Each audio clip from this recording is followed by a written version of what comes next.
It is a school exercise book, the kind that comes in a packet of 3, 72 pages. On the front, in the handwriting of a 7-year-old, somebody wrote a boy's name and 3 words. Things I noticed. That notebook is why the Ministry of Magic opened a file on a 9-year-old dentist's daughter. It is why Harry Potter's Hogwarts letter arrived at the wrong house.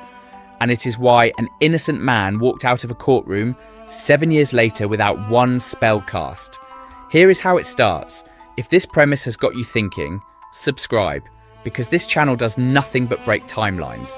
And guess in the comments now, while you still have no idea, who read that notebook first? Right, back to the street. Little Whinging, Surrey, in the 3rd week of July, 1987.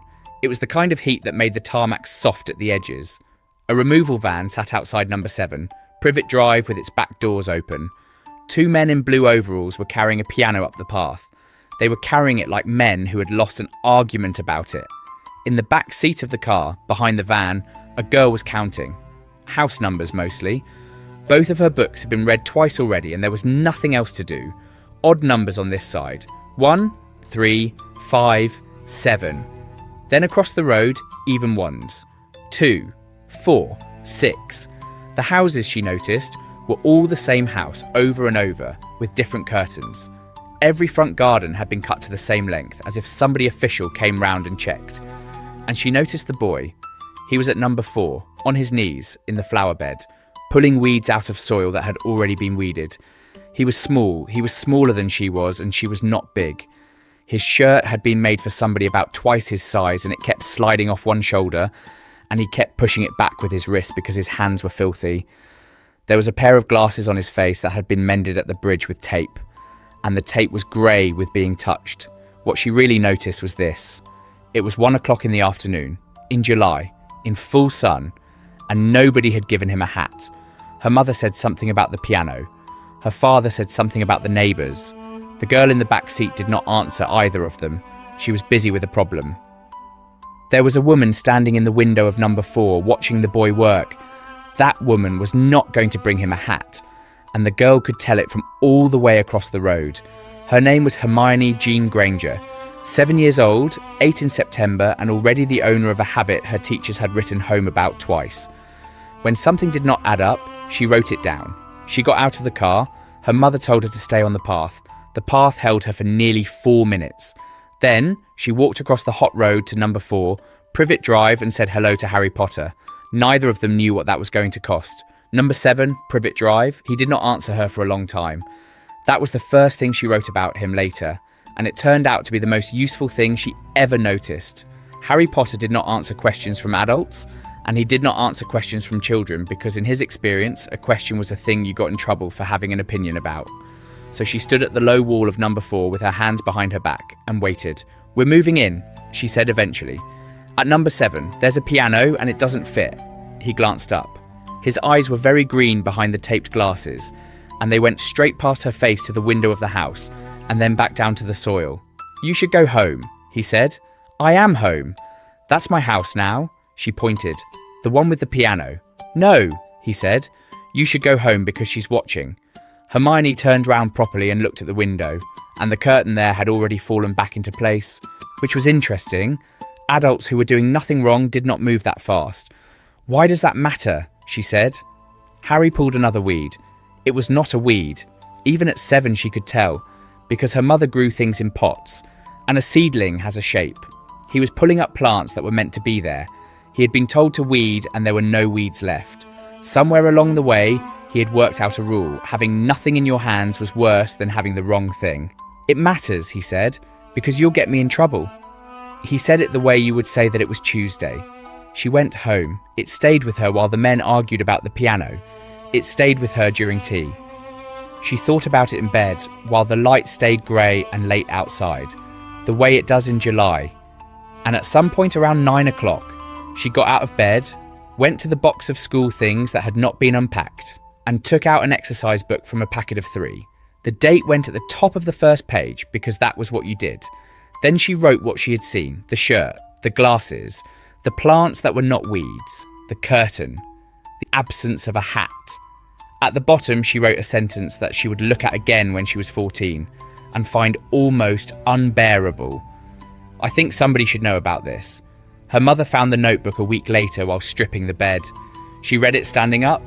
Then she sat down on the edge of the mattress and read it again. Then she went and stood in her own hallway for a while, doing nothing at all, and that was not like her. Mrs. Granger was a dentist. So was Mr. Granger. They were the sort of people who dealt with problems by finding out which professional was responsible for that problem and then telephoning them. It was a system that had worked for their entire adult lives. She did not throw the notebook away. That is the choice the whole story hangs on, and she made it in about 90 seconds, sitting on a stripped bed with a biro mark on her thumb. "Hermione," she said that evening, "this boy at number 4, Harry, you've spoken to him. Twice. This was a lie. It was 5 times. And one of those had been through the fence." Her mother folded her hands. "His aunt came round while you were at your grandmother's. She was very pleasant. She brought a plant." A pause. "She mentioned that he was a difficult child and that he told stories and that we shouldn't believe anything he said about his home." Hermione considered this. "He hasn't told me anything about his home," she said. "That's the whole problem.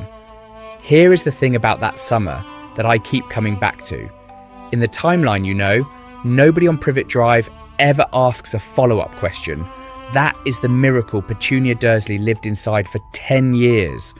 All she had to say was difficult child and tell stories. Every adult on that road would nod and put the plant on a windowsill and never think about it again. The alternative meant paperwork and awkwardness with a neighbour. The Grangers put the plant on the windowsill too. But 4 days later, Mrs. Granger walked to the shop the long way round. It took her past number 4 at 10:30 on a Saturday morning. She looked into the front garden as she went by. There was a boy in it, weeding, in the sun, with no hat. That was August. By the middle of August, Hermione had established what she called the rules. They took up the second page of the notebook.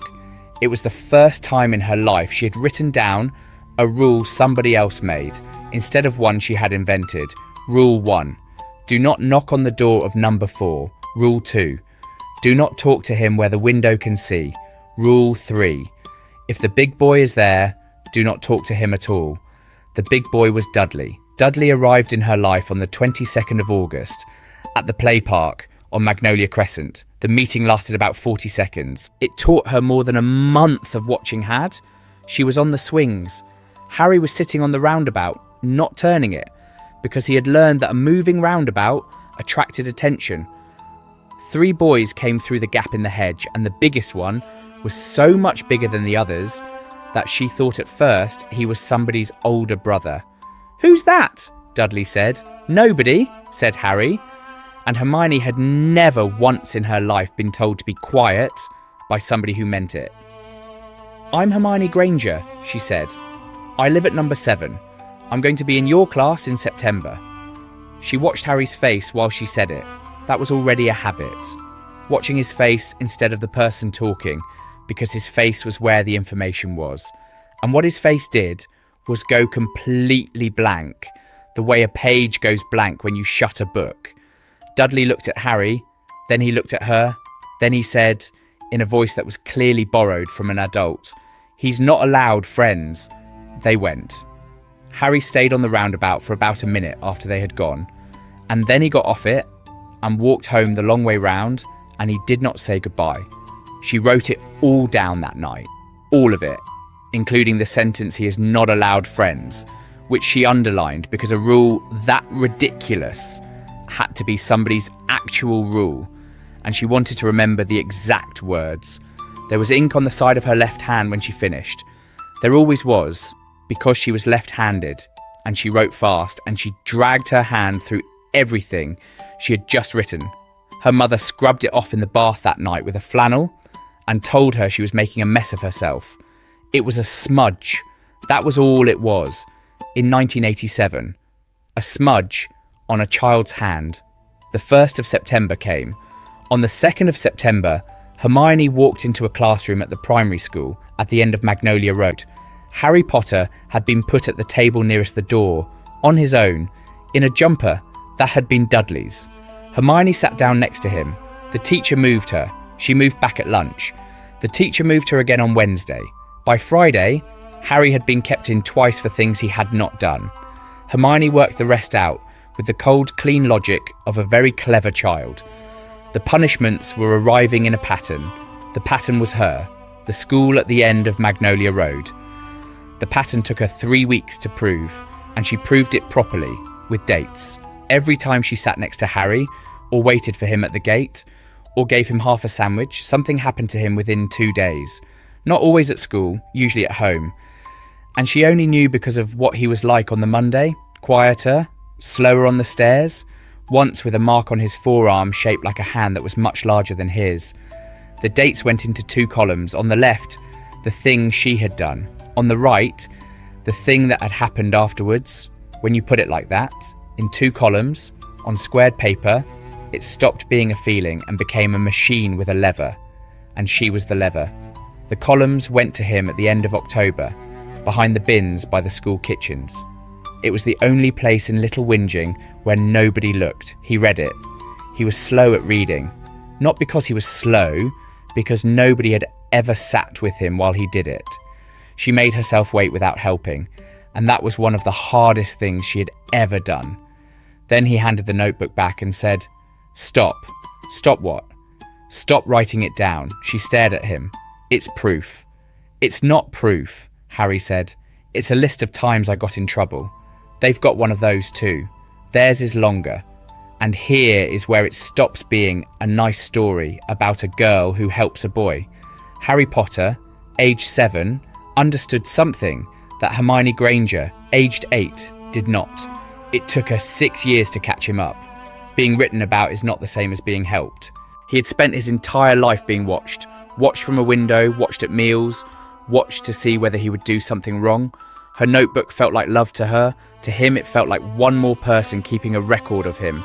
And the fact that her record was on his side did not change the shape of it. "They'll believe you," she said. "You're a child. Children get believed." Harry gave her an expression she would spend years learning to read. The closest she ever got to describing it was this. It was the face of somebody deciding not to explain something. "No, they don't," he said. "Not the ones that tell stories." Then he asked her a question. She remembered it word for word for the rest of her life. She never wrote it down. She could not bring herself to. "If it goes wrong," he said, "which house do you go home to?" The gap in the hedge. They found it in November and it changed everything. And it was nothing. The privet between the back garden of number 4 and the alley behind it had died. Somebody had patched the hole with a wooden panel. The panel had a knot hole in it, about the size of a fist. If you crouched down beside it, you could talk to a person on the other side, and no window in any house on that road could see either of you. That gap is where 2/3 of their childhood happened. The rules got longer. Hermione wrote a new version of them in December, in a different notebook, and the new version had 11 rules and a system. 2 knocks on the panel meant she was there. 1 knockback meant he could not come. 3 knocks meant something was wrong. Things got left in the gap. This is the part that gets me, honestly. 8 years old, and nobody had to tell her the rule. The only help you can give somebody in that situation is help that cannot be found. So she left food that did not look like food from a house. Crisps in a bag from the corner shop, rather than a sandwich in greaseproof paper. Apples, because an apple could have come from anywhere. Once, a pair of socks with the label cut off. She cut the label off with nail scissors on her bedroom floor, feeling extremely clever. She was extremely clever. It was also the saddest thing she had ever done. They talked through a hole in a fence for nearly 4 years. And in the middle of all that, twice, the world did something it was not supposed to. The first time was hers. February 1988. There was an argument with a girl in her class called Kelly about a library book. Kelly took the book and held it above her head. Hermione felt something go tight behind her eyes. Every book on the shelf behind Kelly came off it at once. Not thrown. They came off in a line, all at the same height, and hung there for about a second and a half, and then dropped. The teacher blamed a lorry going past. There had been no lorry. Hermione went home and did not write that down, and the fact that she did not write it down is important. 2 kinds of secret were already being kept, and she had not noticed the second kind starting. The second time was his, and it was worse because there were witnesses. It was March. Dudley and 2 others chased Harry across the playground and round the back of the school kitchens, and Harry went up, not jumped. He was behind the bins, and then he was sitting on the flat roof of the kitchen block with his hands still out in front of him, like somebody who had been pushed. It took the caretaker 20 minutes and a ladder. The head teacher rang number 4. Vernon Dursley arrived in the car and did not get out of it. Harry crossed the playground to it in front of everybody. Hermione stood at the fence with her fingers through the wire and watched the door shut. He was not at school for 4 days. When he came back, she did not ask him about the roof. There was one question, asked at the gap in the hedge, in the dark, in March. Do things like that happen to you a lot? A long silence came back through the panel. Yes, said Harry. Do they happen when you're frightened? Another silence, longer. Yes. She sat back against the fence and looked up. The sky over Little Whinging was orange from the streetlights, the way it always was. She remembered thinking with total certainty that there was an explanation, that it was in a book somewhere, that she was going to find it. The looking went on for 6 years. It was never found, because the book she needed was not in any library she was allowed into. That is the joke of the whole thing. She did find something else though. There was an adult who listened. Her name was Mrs. Vance, and she taught the year above, and she took the reading group on Thursdays. Hermione had decided by then that the way to make an adult act was to make it easy for them, so she did not tell Mrs. Vance a story. There were 3 pages, copied out neatly in her best handwriting, dates on the left, events on the right, and a note at the top explaining what the columns meant. Mrs. Vance read all 3 pages. That was more than any adult had done except her own mother. She asked good questions. She asked whether Hermione had seen these things herself or had been told them. That is exactly the right question. Hermione had an answer for every single line because she had built the whole thing to survive being asked it. Then Mrs. Vance put the pages down and said the thing. Hermione, you're a very kind girl and you've got a very big imagination, and sometimes those 2 things get tangled up together. I haven't imagined the dates. No, said Mrs. Vance gently, but you have decided what they mean. She kept the 3 pages. She said she would keep an eye. She may even have meant it. And on the Monday, Harry was moved to a different reading group. The school sent a letter home to number 4. It thanked Mr. and Mrs. Dursley for their cooperation regarding a small matter with another pupil. The small matter with another pupil was not allowed to speak to Harry Potter at break time for the rest of the term. That is the first turn of it. Somebody read the record, and the record made things worse. Hermione went home, went upstairs and did not cry, because she had decided at some point that crying was a thing that happened to people who had run out of ideas. She sat on the floor with her back against the bed and she thought about it for a long time, and what she concluded was not that she should stop. What she concluded was that she had taken it to the wrong sort of adult. There was a sort of adult whose entire job was this. There had been some on the television. They had files and forms and the power to walk into a house, and they did not have to like you and they did not have to believe you. They only had to receive information. She was 8. It took her nearly 2 years to find out what that sort of adult was called and how you got one to come to your street. Wisteria Walk. There was an old woman on Wisteria Walk who took Harry Potter for the day whenever the Dursleys wanted to go somewhere nice. Hermione had known about her for 2 years and had never thought about her once because she was scenery. That is the useful thing about being an old woman with cats. Nobody files you under anything. Then, in the spring of 1989, Hermione did something she was not proud of. Hermione counted the cats. It started as boredom. There she was on the wall outside number 7 with a book she had already read. A tabby cat came along the pavement, sat down opposite number 4 and stayed there. It stayed for 2 hours and 40 minutes. She timed it because she had a watch by then, and a watch is a terrible thing to give a child like that. The next day, it was a different cat. Ginger, half an ear missing, same spot. 3 hours. There was a page for it by the end of the week. Not in the main notebook. In the back, upside down, which was the system she had invented for things that were not evidence yet. Date, time, cat, position. Within a fortnight, she had 21 entries, and the entries said something very clear and very strange. There was always a cat where it could see the front of number 4, and when Harry left the house, the cat left too. 9 years old, and she had accidentally detected a surveillance operation. She got herself invited to Mrs. Figg's on a Saturday in June. The method was simple. Her mother was told that the old lady on Wisteria Walk had asked for help carrying shopping. That was almost true. Hermione had offered so many times that Mrs. Figg said yes to make her stop. The house smelled of boiled cabbage. It smelled of it in a permanent way, as if the cabbage was structural. Harry was in the front room, sitting very upright on a sofa with a doily on the arm, being shown photographs of cats. There were albums. There were many albums. Hermione sat down next to him and was handed one, and she went through it politely. And about 4 pages in, she stopped being polite because she had noticed something. The photographs of the cats were dated on the back, and the dates went back a very long way.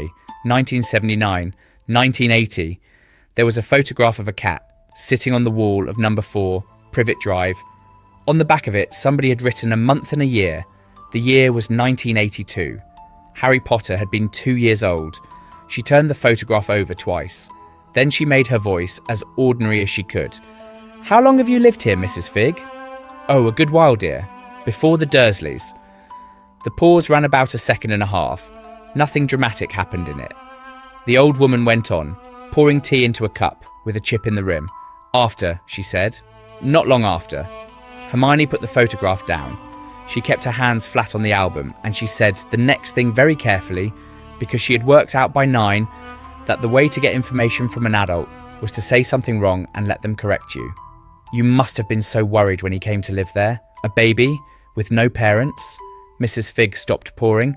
"I was told he'd be looked after," she said. Told. Hermione sat in that cabbage smelling front room with an album on her knees and a cup of tea she did not want. The floor of her whole understanding shifted about a foot to the left. Because told means somebody did the telling. Told means there is a person somewhere who made a decision about Harry Potter. Told means that person passed it on to a woman on Wisteria Walk. And that woman has been sitting here with her cats for 8 years, doing as she was asked. Across the room, Harry had not moved. He was looking at a photograph of a cat called Tufty, with the expression of somebody waiting for a bus. "Who told you?" Hermione said. "That's enough of that, dear," said Mrs. Figg. Her voice was not unkind. It had a bottom to it. Then she said the sentence Hermione wrote down that night. There was no underlining. She pressed so hard with the biro that the words showed through onto the next 4 pages. "It isn't for me to interfere. Isn't for me. Not I can't. Not I don't want to. It isn't for me, which means it is for somebody. And the somebody is not her." There was one more question, and it was the wrong one, and she knew it the moment it left her mouth. "Have you told them about the roof?" she said. "At the school. When he went on the roof." Mrs. Figg's whole face changed. It did not go angry. It went alert. It went alert the way a face goes when you have said something that matters, and the person is deciding what to do about it. Hermione had seen that expression on precisely nobody in Little Whinging before that afternoon. "What roof?" said Mrs. Figg. "Nothing," said Hermione. "I made it up. I've got a big imagination." She walked home with ink on the side of her left hand from writing the catalogue that morning. The sun on Wisteria Walk showed it up, and she thought, for the first time, that it was a thing somebody could see, not a mess, a sign. It said, "This girl writes things down," and she had been wearing it in public for 2 years without once considering that. She started washing her hands before she left the house. 3 days later, there was no cat outside number 4. There were 2. Now here is what I want you to sit with for a second, because it is my favourite thing in this entire timeline. In the story, you know, Arabella Figg does her job perfectly for 10 years.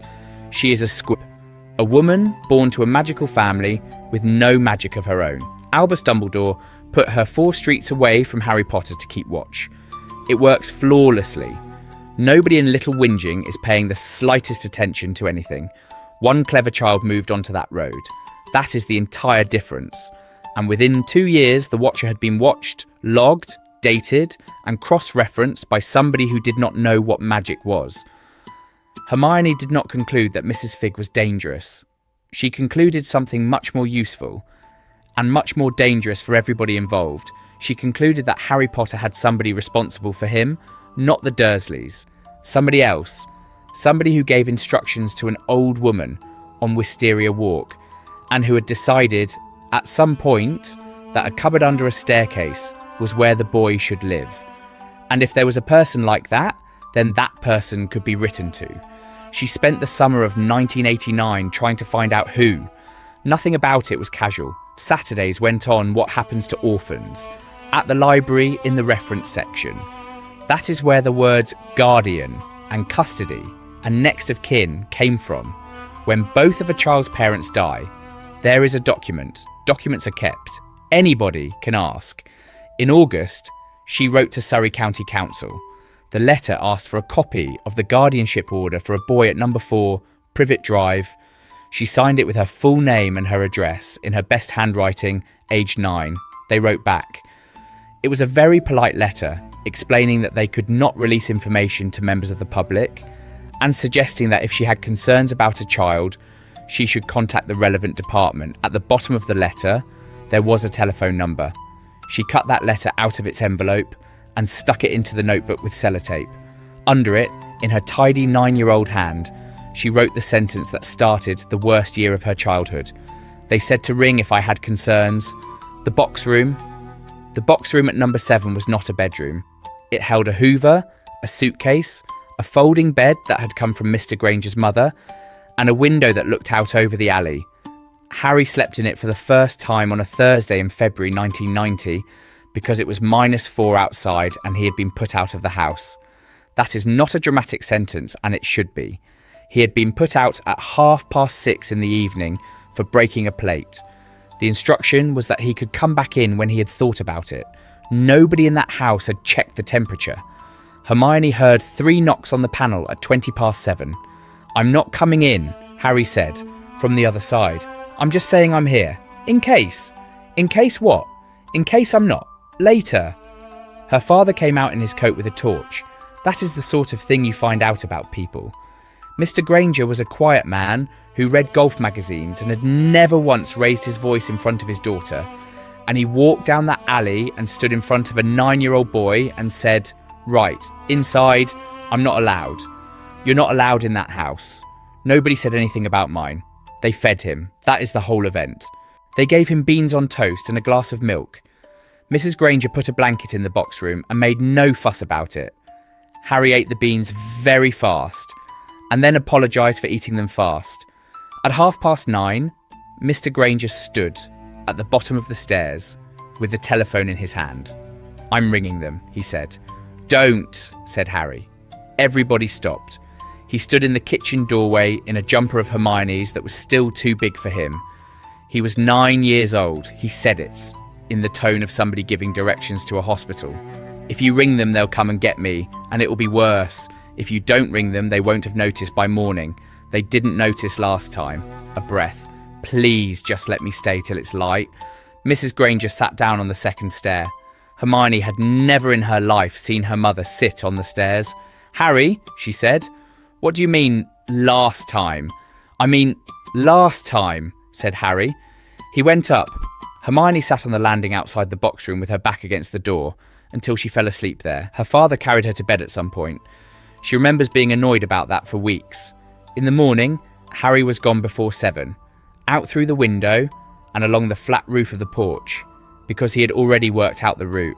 Here is the part that people always get wrong about this timeline. The Grangers were not heroes, and they were not cowards. They were 2 dentists in Surrey who found themselves holding a problem with no correct procedure attached to it. And they did what people like that do. They made a list of options. They argued about it for 9 months. Hermione took the argument seriously and joined in because she had been raised by people who let her join in. "You said we should ring." "We did ring," her mother said. "In March, I rang the school." "The school is useless." "Hermione, they are." Mrs. Vance had 3 pages and she gave them back. Her father put down the magazine. "And what do you imagine happens if we ring social services and they get it wrong?" "They won't get it wrong. They might. And then the Dursleys know somebody reported them, and they'll work out who. because there is exactly one house on that road that boy has ever set foot in. He let that stand. And then he can't come here anymore. Have you thought about that? She had not thought about that. It was, if you are keeping score, the first time in her life that Hermione Granger lost an argument on the facts, and she did not enjoy it. And it did not stop her. It took her until November to find the answer to her father's question. And the answer was cold, and it was clever, and it came out of a library book about how councils work. You don't have to give a name, she said, at dinner, without any warm-up at all. When you report a concern, it can be anonymous. They still have to look. Her mother put her fork down. And, said Hermione, you can report a concern about a house without saying which child it's about. If you say it's about the household. Where did you read that? The reference library, there's a leaflet. Nobody said anything for a while. Her father looked at her mother. Her mother looked at the tablecloth. Get the leaflet, said Mrs. Granger. The call was made on the 29th of November, 1990, at 10:10 in the morning. It was made from the telephone in the hall of number 7 by a dentist who had cancelled 2 appointments in order to do it. It went to a man called Ansell. David Ansell was 36 years old. He had a caseload roughly twice the size it should have been, and he was the 3rd person in this story to read Hermione Granger's notebook. He was also the first one who took it away with him. He came on a Tuesday in January. He talked to the Grangers in the front room for 40 minutes. Then he asked, politely, whether he might have a word with their daughter. You're the one who's been keeping the notes, he said. Yes. How long? 3 years and 5 months. Ansell had a folder open on his knee, and he wrote something in it, and Hermione watched him write and felt something she had not felt in 3.5 years, which was the feeling of being taken down. Can I ask you something and you tell me the honest answer, he said. Do you like this boy? He's my friend. That's not what I asked, because a girl who's fond of somebody can see things a bit bigger than they are, and that's not lying, it's just being fond. He said it kindly. So, honest answer. Are any of these bigger than they were? Hermione thought about it for longer than he expected her to. 2 of them, she said. The 17th of June 1989, I wrote that he'd been hit. I didn't see it, he had a mark and I assumed. And the 4th of March, I wrote that he hadn't eaten for 2 days. And it was actually 1 day and a morning. She looked at the folder. Everything else I saw, or he told me, and I've marked which is which. The seen ones have a tick. Ansell stopped writing. You marked which is which, he said. Obviously. He was quiet for a moment, then he closed the folder, and he said the sentence that she would repeat to herself, on and off, for the next 4 years, usually at times when she needed it. That's better evidence than I get from most adults. He asked to take 4 notebooks. Her mother said that was up to Hermione. Hermione handed them over, and then went and stood in the kitchen, because she did not want anybody to see her face. Ansell went to number 4, on the 11th of February 1991, in the afternoon, unannounced. Hermione was at the window of the box room with the light off. That was where she watched from now, because it faced the right way if you leaned. He was inside for 55 minutes when Petunia Dursley let him out onto the step. Her face was the colour of the doorframe, and Ansell stood there on the step of number 4, Privet Drive, in his coat, with his folder under his arm, and said something to her that Hermione could not hear, but she saw Petunia's mouth make the shape of the answer, and the shape was one word, and the word was cupboard. The case was opened on the 14th of February, reference number and everything. A home visit was scheduled for the 8th of March, with a colleague present, and a letter went to the school, and another letter went to a doctor. For 11 days, Hermione Granger was the happiest she had ever been in her life. Then, on the 25th of February 1991, she rang the number on the letter to ask about the appointment. A woman on the other end told her there was no case matching that reference. She told her there was nobody working there by that name. She suggested that Hermione must have written it down wrong. Magnolia Crescent. She found him in April, standing outside a newsagent on Magnolia Crescent with a can of drink, and he did not know her. It was not an act. Hermione had spent 4 years learning what adults look like when they are lying to a child, and this was not that. David Ansell looked at her with mild, pleasant confusion, the way you look at somebody who has mistaken you for their uncle. Sorry, love. I think you've got the wrong bloke. You came to my house, number 7, Privet Drive, in January. I've never been on Privet Drive in my life. You took 4 notebooks. He laughed. He was not being cruel. That was the awful part. I think I'd remember that. Hermione stood on the pavement outside a newsagent and asked him one more question, and it was the right one, and it broke her heart. What did you do in February, she said. Ansel opened his mouth, and then his face did a thing she had never seen a face do. It went slack briefly, the way a television does between channels, and then it came back, and he said cheerfully, "Same as always, I expect." And he got into his car and drove away. She went home, and she wrote it down, and she got about 4 lines in before she stopped, because for the first time she did not know what she was writing down. The notebooks were gone, not from the house. They had been in Ansel's folder, but there were copies. She had been making copies since she was 9. They lived in a shoebox at the back of her wardrobe. The shoebox was still there, the copies were still in it, and every single page was blank, not torn out, not scribbled over. Blank paper, in her own handwriting's absence, with the sellotape still holding the council's reply letter to page 1. The council's reply letter was still there. It still said what it had always said. Somebody had taken out the parts about Harry and left everything else. Now, I want to be very careful here, because this is the moment the story turns, and it would be easy to make it a horror story. It is not a horror story. What happened to David Ansel was a memory charm performed competently by somebody from a department that has been quietly cleaning up after the wizarding world since 1692. He was not harmed. He lost about 6 weeks. Somewhere there is a form with his name on it, filed correctly, and whoever filed it went home at 5. That is the thing about the Statute of Secrecy, that the books never quite say out loud, and that this timeline puts under a lamp. It is not a shield around magic. It is a machine that edits muggles, and it does not check, when it edits them, whether the thing it is deleting was the only person coming to help a boy in a cupboard. Hermione did not know any of that. What she knew was worse, in a way, because what she knew was only the shape. She wrote the shape down on a fresh page. 1. Mrs. Figg was told to watch and told not to interfere. 2. Mrs. Vance kept 3 pages and nothing happened. 3. Mr. Ansel opened a case and then stopped existing as a person who had opened a case. 4. My copies are blank and the letter is not. 5.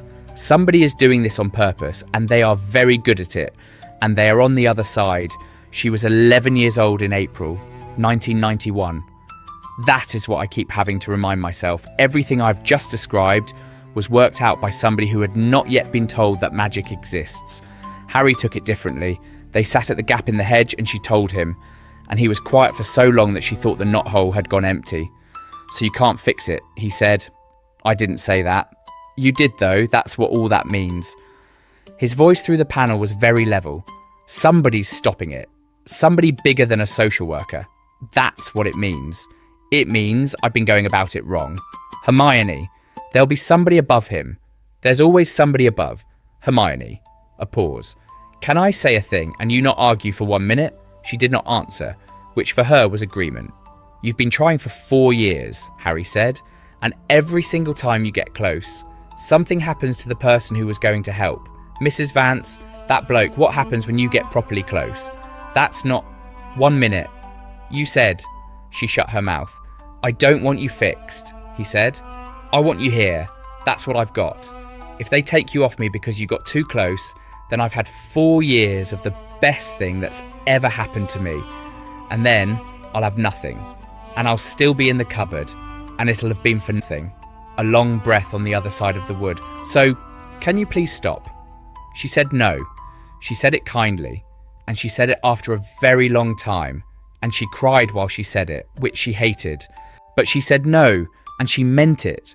And if you want to understand every single thing Hermione Granger does for the rest of her life, that is the conversation to keep in your pocket. The scene turned up 2 weeks later, and it was in her own house. It was a Sunday. Her mother was doing the accounts at the kitchen table, and Hermione was reading, and out of nowhere Mrs. Granger said, "Remind me, why did we cancel the appointments in November?" "What appointments?" "I've got 2 cancellations on the 29th, half the morning gone. I can't think why I'd have done that." Hermione put her book down very slowly. "You made a telephone call," she said. Her mother frowned at the ledger. It was a small frown. It was the frown of somebody looking for a receipt. "Did I?" she said. "You rang about Harry?" "Did I?" And she laughed a little and said, "Well, that was probably a Tuesday thing," and turned the page, and the conversation was over, and the ledger still said, in her mother's own handwriting, "Cancelled," in blue biro, twice. Hermione went upstairs and sat on the end of her bed. The thing that got her was not that they had taken her mother's memory. They had taken almost nothing. 6 weeks from Ansel, 1 morning from her mother. Tidy work, no damage, nobody hurt. It was so careful. Careful meant somebody was choosing. Careful meant somebody looked at a woman doing her accounts and decided precisely how much of her to remove, and took that much and no more, and went home. She got out the shoebox with the blank pages in it. She got out the notebook she was currently using, and she started that night on a new system, which she wrote at the top of a clean page in letters so small she needed to hold it at an angle to read them back. Write it twice. Keep one copy where it cannot be found, and never again put the name of the person who is going to help you in the same place as the reason you need them. That was on the 9th of June, 1991. 6 weeks later, 2 letters arrived on Privet Drive on the same morning, and neither of them was addressed the way anybody expected. The floor of the box room. The post came to number 7 at 8:20 on the 24th of July, 1991, and there were 2 envelopes in it that were not made of paper anybody sold. Yellowish, thick, almost like cloth. Purple wax on the back, with a crest pressed into it, and on the crest a lion, an eagle, a badger, and a snake around a letter H. The first one said this: Miss H. J. Granger, the small back bedroom, number 7, Privet Drive, Little Whinging, Surrey. Hermione read her own address 4 times, and the thing that got her was not the crest. It was the small back bedroom. Nobody outside that house called it that. It was not on any form. Her father called it Hermione's room. Her mother called it the back room. The estate agent had called it bedroom 3. And somebody somewhere knew that the phrase for it was the small back bedroom, because that is what it was. Then she turned over the second envelope, Mr. H.J. Potter, the floor of the box room, number 7, Privet Drive, Little Whinging, Surrey.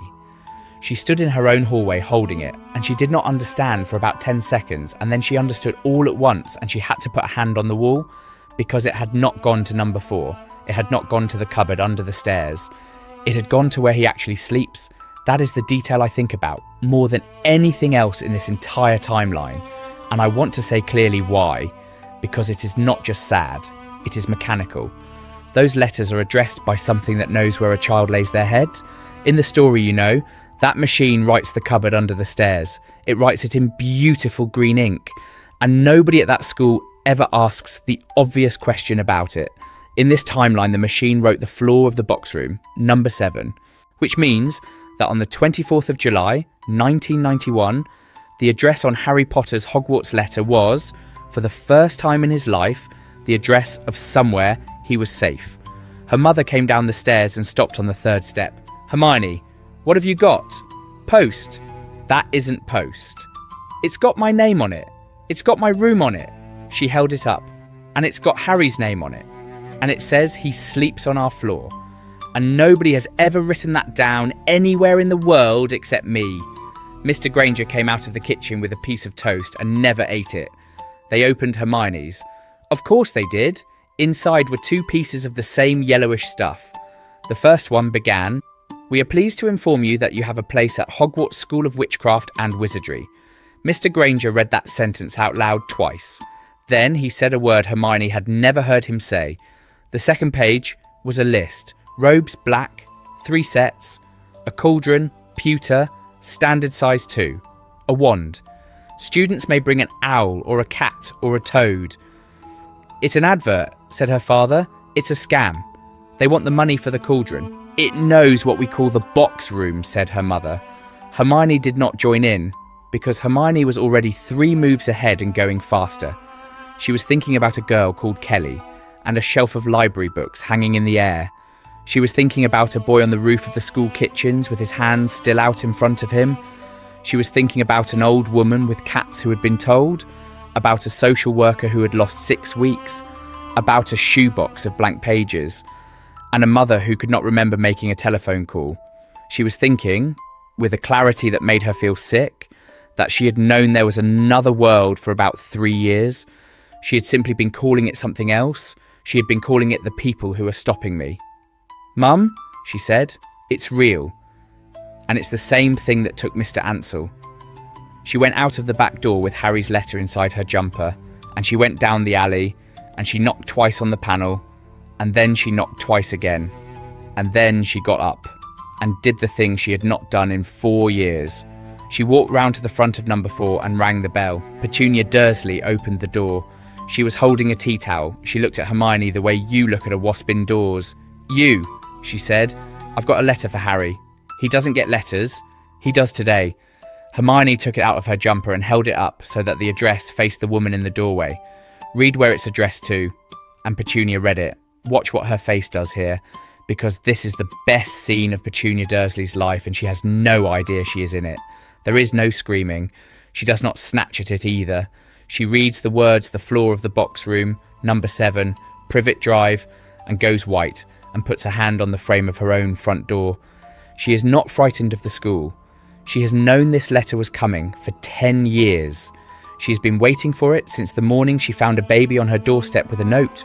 What she has just learned, in one line of green ink, is that the boy has been getting out, that he has somewhere else, that there is a house 4 doors down where they know his name and where he sleeps sometimes, and that they have known for years, and that she never once noticed. "How long?"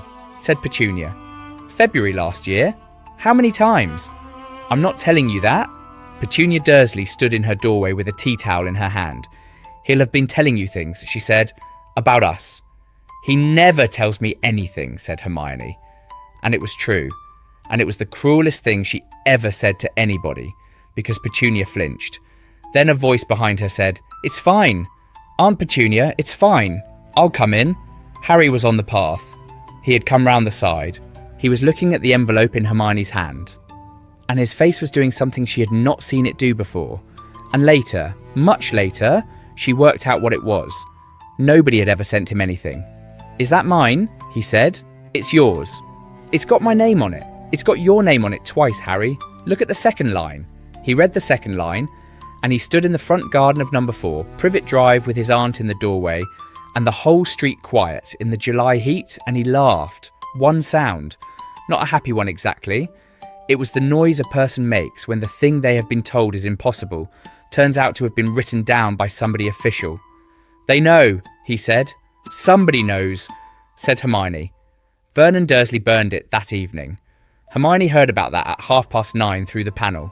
"He put it on the fire," Harry said. "He said it was a prank from the school. Then we'll get another one." "You don't know that." "Harry!" Her voice through the knothole in the fence was very calm. "It knew you were on our floor. Something that can find that out is not going to be beaten by a fire." She was right. 3 came the next morning. One of them rolled up inside the milk bottles at number 7. 2 more on Friday. On Saturday there were 9, and one of them was addressed to Mr. H.J. Potter, the alley behind Privet Drive, beside the loose panel. And when Hermione read that address, she went and sat down on the curb for a while. On the Sunday, Vernon Dursley put his family in the car and drove them out of Little Whinging without telling anybody where they were going. And on the Monday morning, a woman in dark green robes and a very straight back knocked on the door of number 7. She asked, with perfect courtesy, whether she might speak to Miss Granger and her parents about a letter. The front room of number 7. Her name was Professor Minerva McGonagall. She was deputy headmistress of Hogwarts School, and she had been visiting the homes of Muggle-born children for 30 years. The visit has a shape. She had done it hundreds of times. You sit down, you accept the tea. You turn the teapot into a tortoise and turn it back. You let the parents shout for a bit. Then you answer questions for 2 hours and leave a leaflet. She got about 9 minutes into the shape before it came apart. "Before we go on," said Hermione, "there's something you need to see, and I need you to read all of it and not skim." "Hermione," said her mother. "No, she has to." Professor McGonagall set down her cup. "Miss Granger, I have a great deal to explain to your parents, and rather a lot of ground to cover. There's a boy at number 4. The room changed temperature. Hermione saw it happen. The woman in the green robes did not move a muscle, and yet everything about her arrived somewhere else, and her voice, when it came, was so level that it was frightening. Go on. His name is Harry Potter. He's 11. He sleeps in the cupboard under the stairs.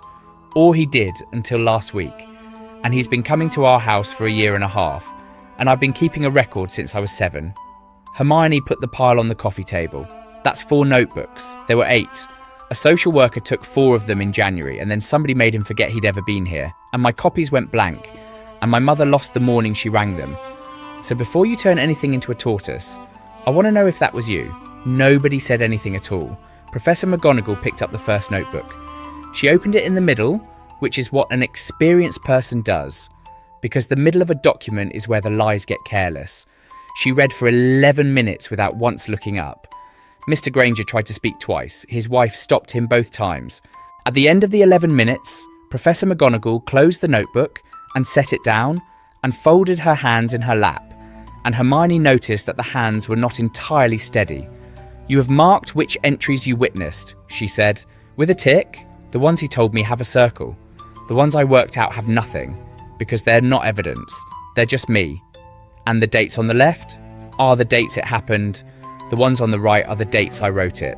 Sometimes they're different by a day or two, and I didn't want to pretend they weren't. Professor McGonagall was silent for a moment. Miss Granger, she said, in 20 years, I have received 2 documents of this quality from the Ministry of Magic, and both of them were prepared by a department of 11 people. Then you'll do something. And there it was.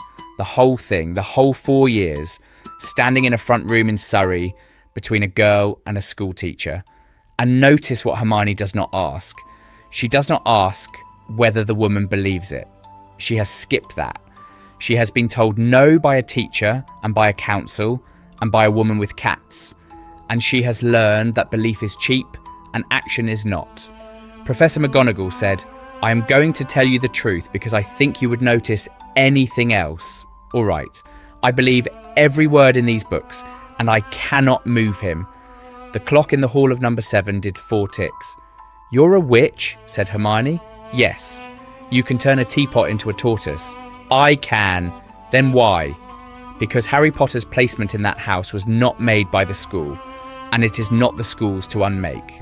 Professor McGonagall's back got straighter, which Hermione would later learn was the thing she did instead of raising her voice. It was made by Albus Dumbledore in November of 1981 for a reason, and the reason is a piece of magic that keeps that boy alive. I disagreed with it at the time. I said so, out loud, on the night it was done, standing on that road. I was overruled. A pause. I have been overruled for 10 years. That isn't a reason. That's a person's name. It is both. Then tell me the magic. I will not, because I do not fully understand it, and I will not hand a half-understood piece of protective magic to an 11-year-old who is angry with me. Something crossed her face. Write to him. He answers letters. Sometimes he even answers the one you sent. Hermione sat back.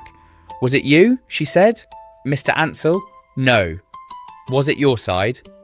Professor McGonagall did not answer straight away, and that was the answer. There is an office, she said at last. Its work is to keep our world hidden from yours. When a Muggle learns too much, they are made to forget, and it is done gently, and it is done by people who consider themselves reasonable. She looked at the notebooks on the table. I did not know they had done it here. I am telling you plainly, Miss Granger, that I did not know and that I am ashamed, and that being ashamed will not give that man his February back. Mrs. Granger said, in a very small voice, I lost a morning. I know, I am sorry. Will you do it to us? Not while I am able to prevent it. Then Professor McGonagall did something that was not in the shape of the visit at all. She reached out and turned Hermione's left hand over on the table and looked at the side of it, at the long grey smudge running from the little finger to the wrist. You write a great deal, she said. I'm left-handed. It gets everywhere. It does. A very small pause. Hold on to that, Miss Granger. In our world, almost nobody writes anything down properly, and we have been paying for it for about 400 years. 2 hours later, they had covered wands, and Diagon Alley, and the train, and Hermione's mother had asked 11 questions about the qualifications of the staff at the door, Hermione asked the last one. "When are you going to number 4? "This afternoon." "They've gone." The deputy headmistress of Hogwarts stopped with her hand on the latch. "Say that again." "They went on Sunday, in the car, all 4 of them. Vernon put suitcases in the boot at 6 in the morning, and he did it quietly, which he never does." Hermione's voice was steady, and her hands were not. "He burned Harry's letter on Wednesday. He got 9 more on Saturday, and one of them was addressed to the alley behind our house, and on Sunday he ran." "You are certain?" "I've got the registration number of the car." There was a silence in that hallway. "Of course you have," said Professor McGonagall. She left at a pace that was not quite running and not quite walking. She went round the corner of Magnolia Road, and Hermione, watching from the window, saw her simply stop being there. The next 4 days were the longest of Hermione Granger's childhood. There was no way of knowing where he was. She had no way to find out. Her entire method was useless. All of it. The dates and the ticks and the copies and the columns. It had been built to record a boy who was 4 doors away, and she no longer knew what country he was in. She wrote anyway. That is who she is. She wrote out everything Professor McGonagall had said. That same evening, while it was fresh, in the exact words, with the pauses marked. And on page 3 of that account, she wrote a line and drew a box around it and came back to that box. For the next 3 years, he said it was done by Albus Dumbledore in November 1981. There will be a record of it. There is a record of everything. Find the record. On the 31st of July, Harry Potter turned 11 in a hut on a rock in the sea, and an enormous man knocked the door off its hinges and told him what he was. He got back to Privet Drive on the 2nd of August. Before he went into number 4, before he had eaten anything, he walked down the alley and knocked twice on the panel. Diagon Alley. Vernon Dursley did not object to the Grangers taking Harry to London. He was, if anything, delighted. It got the boy out of the house and it cost him nothing. And he said the words "your lot" in a tone that made Mr. Granger's jaw go tight. So on a Tuesday in August, a dentist drove 2 11-year-olds to a pub in Charing Cross Road that his eyes kept sliding off. Then he stood in the middle of Diagon Alley in a golf jumper, holding his car keys, looking at an owl. "There's a shop," he said, "that sells nothing but owls." "Yes, Dad." "How many owls does one street need?" Gringotts came first. Harry had told them about the vault on the way up, and had told them about it in the tone of somebody repeating a rumour he did not entirely believe. The cart went down for what felt like a very long time. When the door of Vault 687 came open, Harry did not step forward. He stood there. "That's mine," he said. "Yes," said the goblin. "Since when?" "Since it was placed in trust for you." "Nobody told me." The goblin, whose name was Griphook and who was extremely bored, said, "That is not a matter for the bank." And Hermione Granger, aged 11, standing in a stone vault under London with a pile of gold in front of her friend, asked the question that eventually freed Sirius Black. "Is there a record of it?" she said. Griphook turned his head. "Of what?" "Of who placed it in trust, and when, and on whose instruction. Is that written down somewhere, and can he ask to see it?" There was a pause. She spent years afterwards trying to describe the goblin's expression in that pause. The closest she ever got was this. It was the look of a professional who has been asked a proper question by an amateur. "Gringotts keeps records," said Griphook. "Complete ones, for 900 years." A small, cold pleasure came into his voice. "The Ministry of Magic keeps whatever the Ministry of Magic can find. Can he see his? He may request an accounting at 17 or before, in the presence of his magical guardian." Harry, who had not taken his eyes off the money, said, "What's a magical guardian?" Griphook said, "That is not a matter for the bank either." Hermione wrote all 3 answers down on the back of her equipment list while they were still in the cart, holding the paper against her knee. And the cart was going so fast that the writing came out at an angle, and she had to copy it out again in the daylight. Here is the thing that nobody in the wizarding world had thought to tell Harry Potter in 11 years, and that a Muggle girl extracted from a bored bank teller in about 90 seconds. There is paperwork. There is always paperwork. The wizarding world runs on inheritance and vaults and titles and guardianship, and it writes almost none of it down where anybody can check it, and it has never once been asked to. That is not a plot hole in the books. That is the whole texture of the place, and it is sitting there in the middle of the story, you know, waiting for somebody who was raised on library tickets and council leaflets to walk in and ask. Ollivanders took most of the afternoon. Harry went through what looked like half the shop. Boxes stacked up on the spindly chair, boxes on the counter, boxes on the floor, and the old man getting happier and happier about it. And then Holly, 11 inches, phoenix feather, a warmth up his arm, and red and gold sparks. And Mr. Ollivander said something quiet about the brother of that wand that made everybody in the shop go still. Hermione was fourth try. Vinewood and dragon heartstring. It went hot in her fingers, and she said, before she could stop herself, "Why this one?" "Because it decided," said Mr. Ollivander. "That isn't an explanation." "No," he agreed with enormous satisfaction. "It is not." Her father bought her a trunk. Her mother bought her, over her protests, a cat. And Harry had never in his life had money of his own. He had spent most of the day looking faintly ill about it. Then he disappeared for 9 minutes in the middle of the afternoon and came back with a small paper packet. "It's not for your birthday," he said. "Your birthday's in September, and I'll get you something then." "Harry, just open it." It was a quill, dark green, cut short, with a plain brass band at the base. The label said it was self-inking and that it would not smudge, blot or mark the hand. She looked at it in her palm and did not say anything. "You've had ink on your hand since you were 7, said Harry. He was going slightly red. "Every day, every single day since you moved in. Because of me mostly, because of the writing. So," he shrugged, "so now you won't." Mrs. Granger turned round and became extremely interested in a display of cauldrons. Hermione said thank you. She meant it. She put the quill in the front pocket of her trunk in its paper packet, and she kept it there, unused, for 3 years. She went on using biros. The mark on the side of her left hand turned up every single day, and she never explained it to anybody. I can tell you why. She wrote it down once and then scratched it out. And the scratching out is not very good, because if I stop making the mark, she wrote, it means I have stopped writing it down.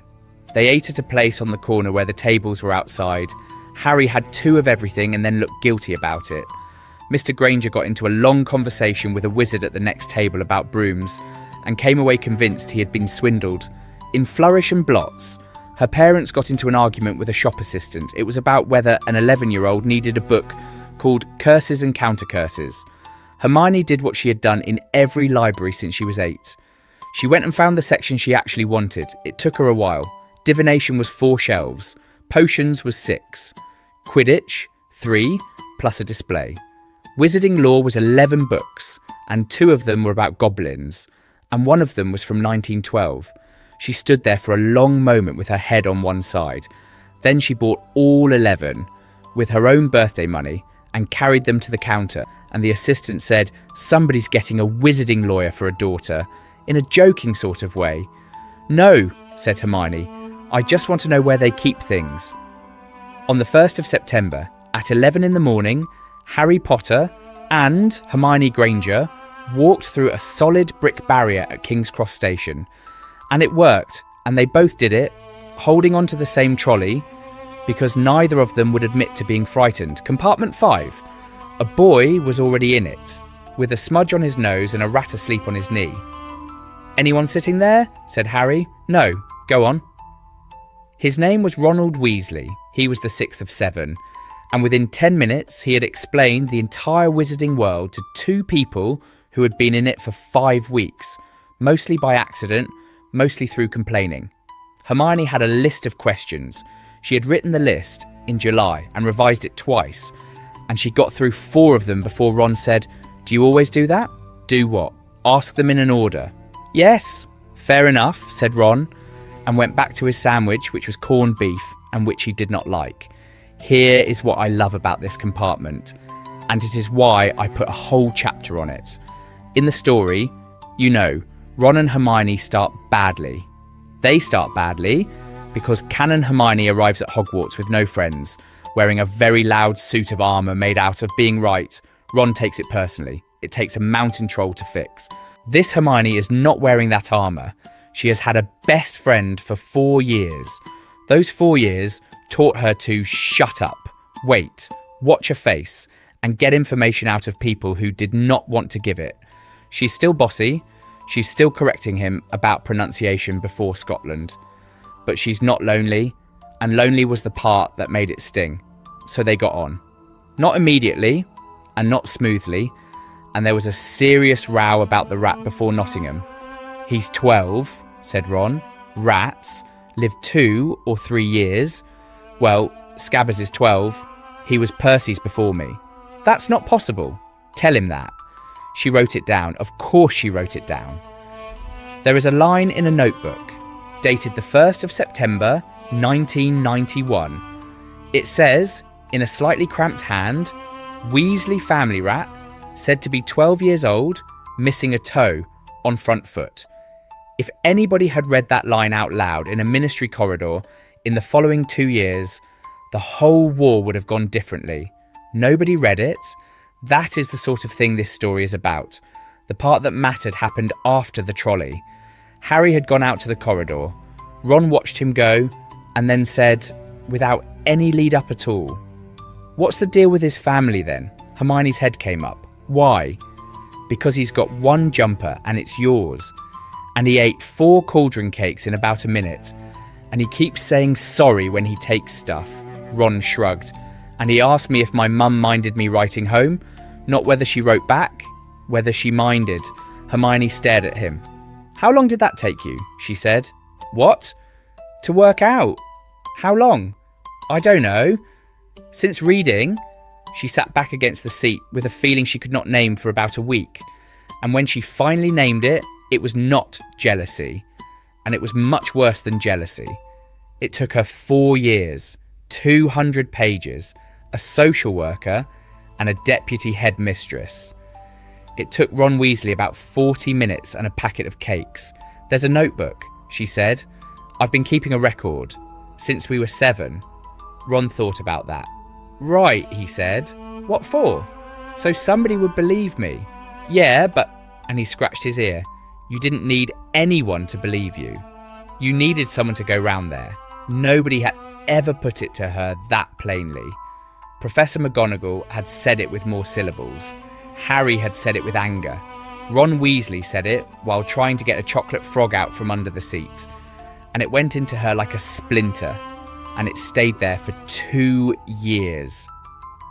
When Harry came back in, Ron shoved up to make room without being asked, and gave him half of a pumpkin pasty he had already started, and did not once look at his forehead. Harry noticed that. Harry noticed everything. The sorting. 900 years old, 1 hat, 1 bench, and 400 people watching. Hermione had read about it in 3 separate books, and planned to be composed, and she got up there, and her hands were shaking so hard that she sat on them. The hat took its time with her. "Well now," it said in her ear, and she nearly answered out loud, "That is a considerable mind." "Thank you." It was an observation, not a compliment. Ravenclaw would sharpen it. They would let you alone for 7 years, and you would come out the other end formidable. She thought about it.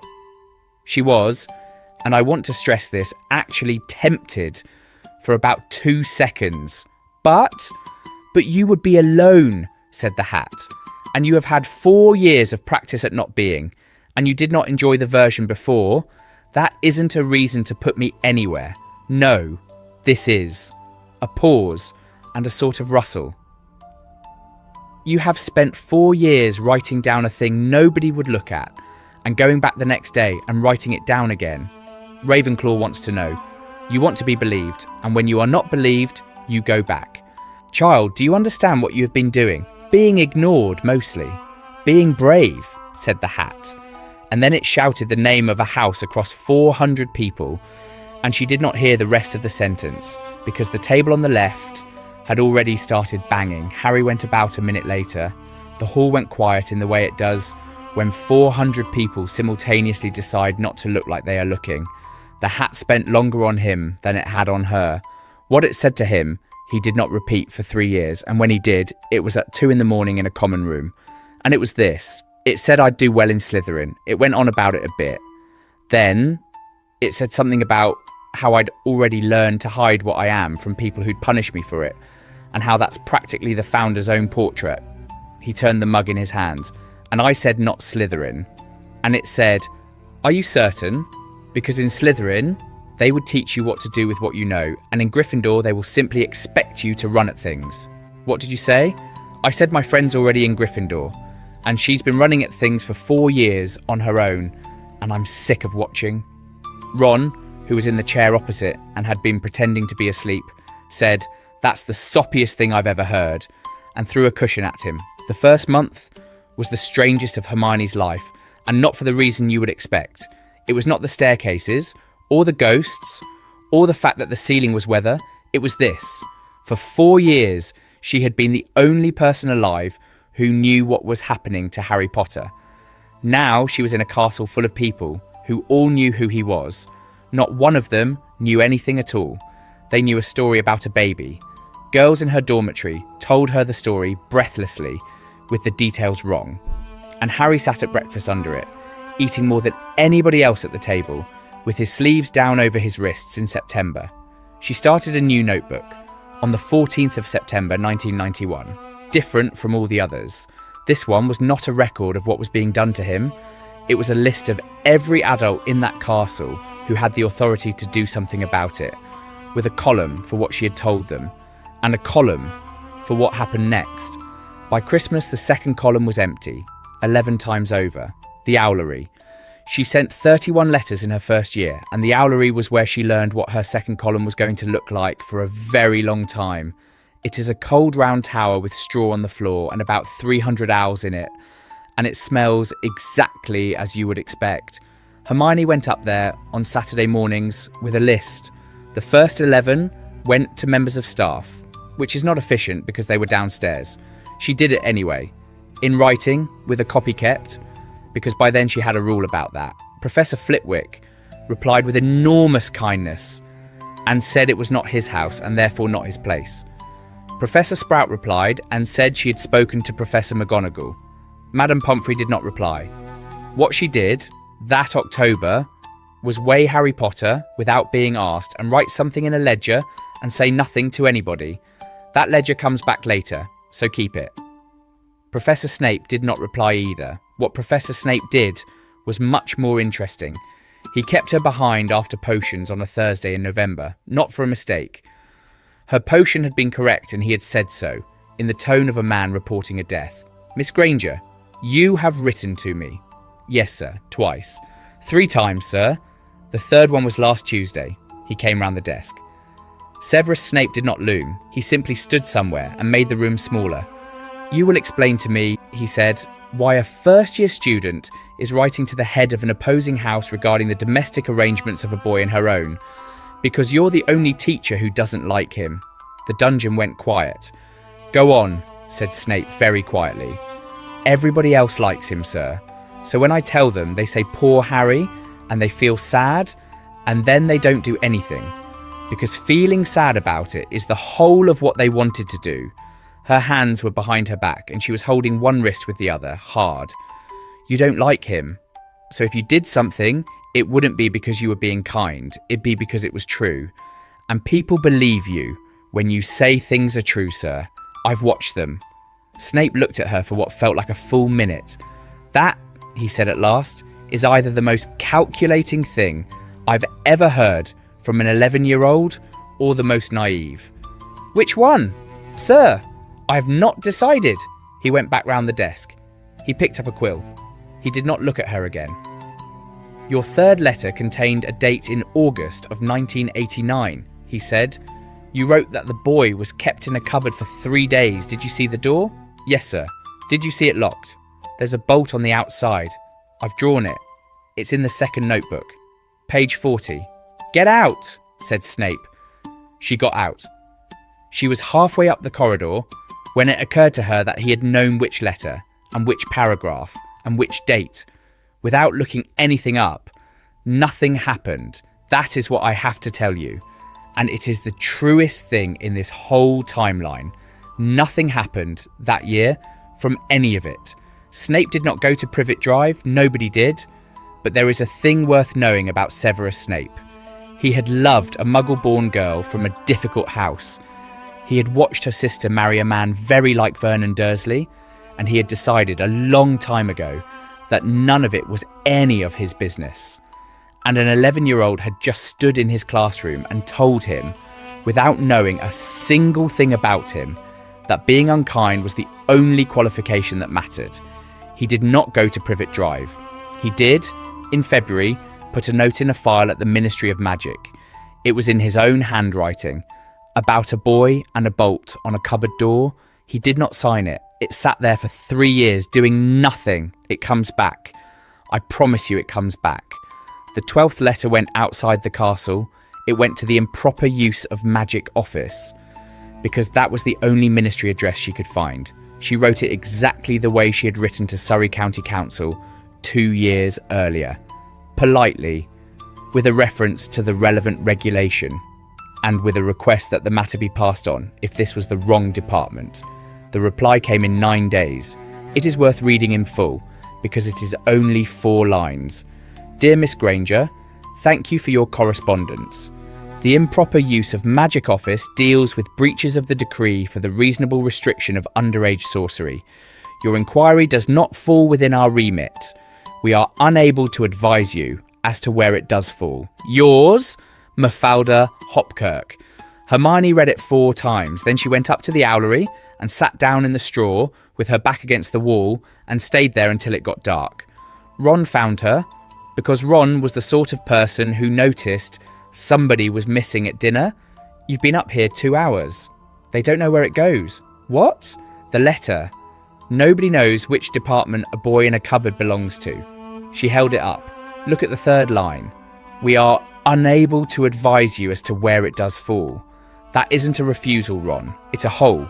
There isn't a department. There's nobody whose job it is. Ron sat down in the straw, which ruined his robes, and did not mention it. Yeah, he said. There wouldn't be. Why not? Because Muggles don't count and he's living with Muggles, said Ron. Dad says it all the time. It's the whole reason the Muggle Protection Act took 11 years. He pulled a bit of straw apart. Nobody at the ministry is going to make a fuss about what happens inside a house in Surrey. There's no law about it because nobody thought there ought to be. Then, somebody should make one. Yeah, good luck. My dad's been trying since before I was born, and he's got an office with a boiler in it. The last letter of that year went to the headmaster in June, after the business with the 3rd floor corridor, which is a story you already know, and which I am going to leave where it is. She sent it on a Tuesday and she did not expect an answer. The answer came at breakfast 4 days later in green ink, and it said this: Dear Miss Granger, you have asked me why Harry must return to his aunt's house, and you have asked it more precisely than most adults manage. I shall give you a precise answer, which is not the same as a full one.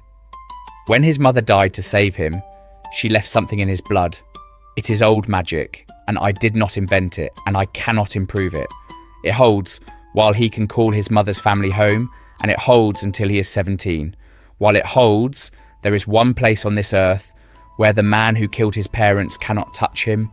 I am aware of what else that house is. I have been aware for some years. I made a bargain on his behalf without asking him, and I would make it again, and I do not expect either of you to forgive me for it. You asked in your postscript whether there is a record of the placement. There is. It is not the sort of record you are imagining, and you will not enjoy what you find, but you were quite right to ask. Albus Dumbledore. Hermione read that letter about 400 times over the following 2 years. But on the 1st of July 1992, she went home with a trunk and a cat and no owl. And she was not thinking about the headmaster at all. She was thinking that Harry was 4 doors away again, and that this time she had a wand, which turned out to be the single most dangerous thought she had ever had. Number 7.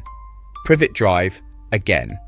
The letter came to number 4 on the 2nd of August 1992 at 8 in the evening, about 90 seconds after a pudding hit a kitchen floor. Harry brought it down the alley at 10:30. He pushed it through the knothole, folded in 4. "Read it," he said, "then tell me why it's wrong." Hermione took it inside and read it under her bedside lamp, and it was 4 lines. And the 4th line changed her life. "We have received intelligence that a hover charm was used at your place of residence this evening at 9:12. She read that sentence 11 times. Then she went to the window and opened it and said, into the dark of the alley, "Harry, are you still there?" "Yeah." "Did you cast it?" "No. It was a house elf. He was standing on the counter." "I believe you." She was already reaching for a pen. "That's not what I'm asking. Listen to the sentence. Used at your place of residence. Not used by you. It doesn't say by you. Out in the alley, nothing. So it doesn't know who did it," said Hermione. "Harry, it doesn't know who did it. It knows where. Sleep was not on offer. She had a ministry letter, a wand, a house 4 doors from his, and a hypothesis. By 2 a.m, she also had a test. The test was extremely stupid. She ran it anyway. At 2:10, she stood in the box room, pointed her wand at the folding bed, and levitated it 8 inches off the floor. Then she sat on the stairs and waited. Nothing came. No owl, no letter, no bang. She sat there until 5 and the sky went grey over the alley and nothing came at all. At 6, she was ready to conclude that she had been wrong. And then, at 6:20, she heard the front door of number 4 go, and she got to the window in time to see Vernon Dursley marching Harry out to the shed. The second letter had gone to him. Same evening's business. Second offence. And it had arrived at the house 4 doors down from where the spell was cast, addressed to the boy the ministry already had on file. You see it, don't you? It is right there in the books, and it is one of the great unexploded devices in the whole canon. The trace does not follow a child, it watches a place. That is precisely why Harry Potter gets blamed for Dobby's hover charm in the story you know, and why nobody at the ministry ever thinks to ask whether there might be a second wand in the postcode. In this timeline, there was another wand in the postcode. There had been another wand in that postcode since the 24th of July, 1991, and there had been another child doing accidental magic in that postcode since 1987. That is the sentence she got to at about 6:30 in the morning, sitting on a windowsill in her pyjamas, and it took the floor out from under her. She went and got the box. 8 notebooks, plus the blank ones, plus the copies of the copies. She spread them on the floor of the box room. Then she went looking for every unexplained event she had ever recorded. She went at it the way she went at everything, which is to say, completely. It took her 4 hours. She found 4. The 11th of February, 1990. The night he had been put out in the cold and her father had gone down the alley with a torch. At some point that evening, the glass in the little greenhouse at number 4 had cracked from corner to corner in a straight line. Harry was blamed. Harry was blamed for a week. Hermione had been on the landing at number 7 at the time, 10 years old, so angry she could not sit down. The 19th of April, 1989. Every tin in the Dursleys' kitchen cupboard had come off the shelf while Petunia was in the room. Harry had been outside at the time and had been given the blame anyway, because who else? Hermione had been at the gap in the hedge, listening to Petunia shout at him through an open window. Her fingers were dug into the wood so hard that she got a splinter, and she still had the scar. The 3rd of March, 1990. Water. The 7th of June, 1990. A door. 4 times. Ticked. Dated. In her own handwriting. In her own record, in her own numbering system. She had written down her own crimes for 4 years and filed them under his name.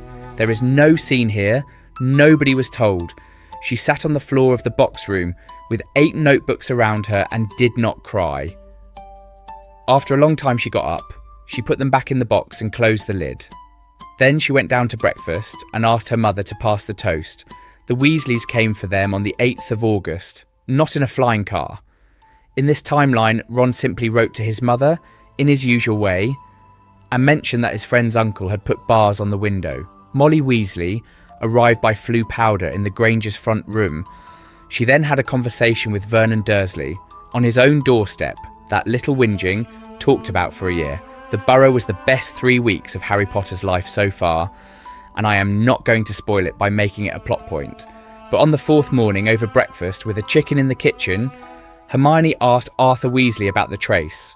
Arthur Weasley loved being asked about the trace. He put down his tea.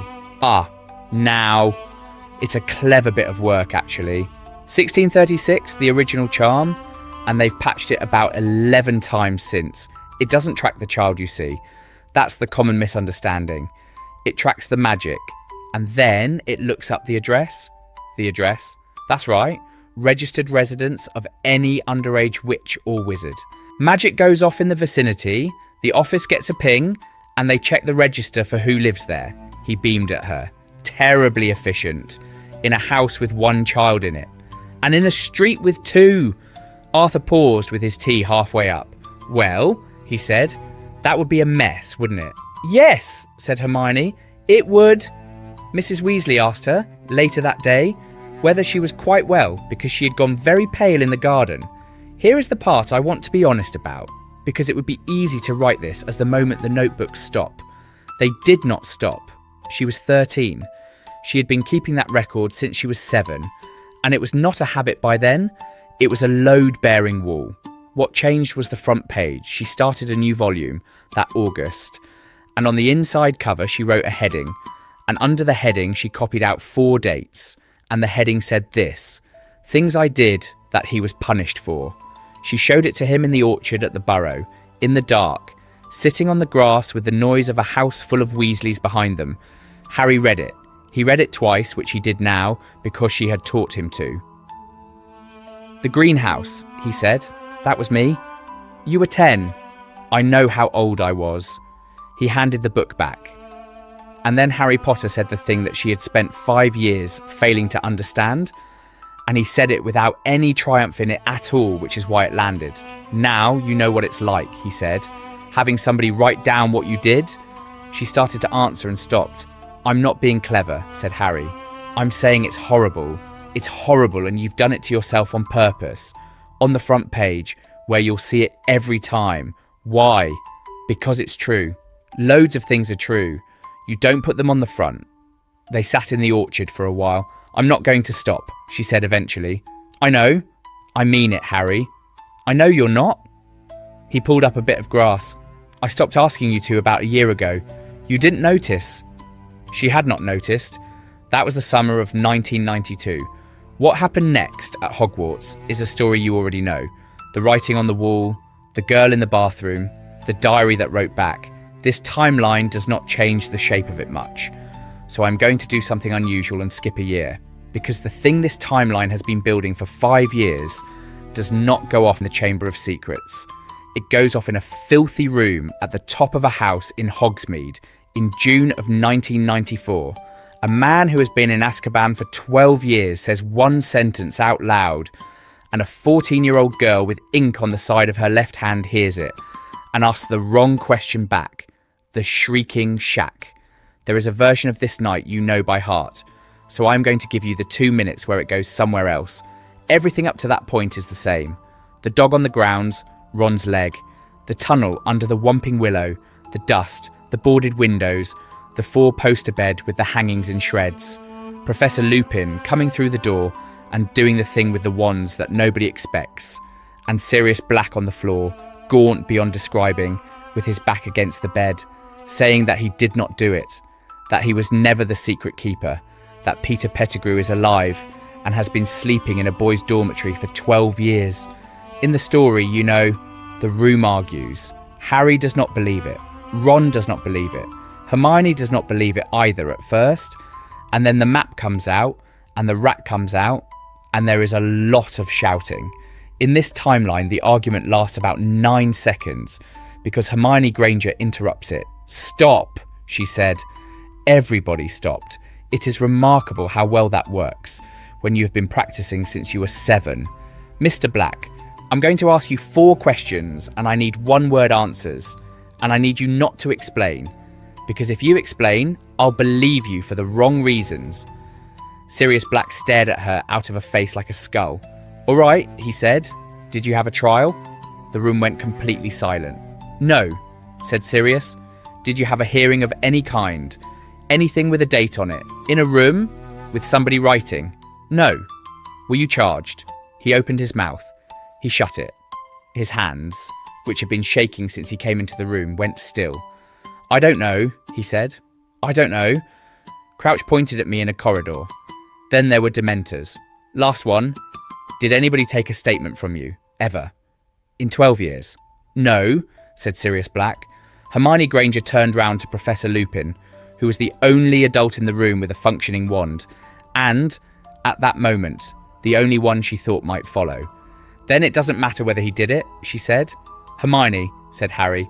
No. Listen to me. All of you. Listen. She was going fast now, the way she went when she was right. I've been chasing this for 6 years, and the one thing I have learned, the only thing, is that nobody ever asks whether a thing is true. They ask where the file is. That's the whole system. That's what a system is, she pointed. There is a man in front of us who has served 12 years in a prison, and there is no file. There is no charge sheet, no committal, no sentence, no transcript, nothing with a date on it. Do you understand what that means? It means he's innocent, said Ron, from the bed, holding his leg. It means better than that, said Hermione. It means it doesn't matter if he's guilty. There is no lawful order holding him. He has been in Azkaban for 12 years on nobody's authority at all. And I can prove that with paper, and paper is the only thing they listen to. Professor Lupin said very quietly, You are 13. I'm 14 in September, and I've been doing this since I was 7, sir. Sirius Black started to laugh. It was a terrible noise, and it went on slightly too long, and Harry took a step back from it. 12 years, he said. 12 years. And the first person to ask me that is a girl in school robes. Somebody must have asked. Nobody asked. Somebody at the ministry in 12 years must have... Nobody asked, said Sirius Black. And here is where I have to stop and say the thing out loud, because if I do not say it, I will burst. That is canon. That is not something invented for this timeline. In the books, Sirius Black is thrown into Azkaban in 1981 without a trial, and stays there for 12 years. The only reason we know is that he mentions it in passing. One line, like a man mentioning the weather. Barty Crouch Sr. was running the Department of Magical Law Enforcement, and he was sending people to Azkaban without hearings because there was a war on, and he wanted to look decisive. The entire wizarding world just accepted that. For 12 years. Put one Muggle-raised child in that room, one child who spent her whole childhood learning that a council will not act without a reference number, and the thing falls over.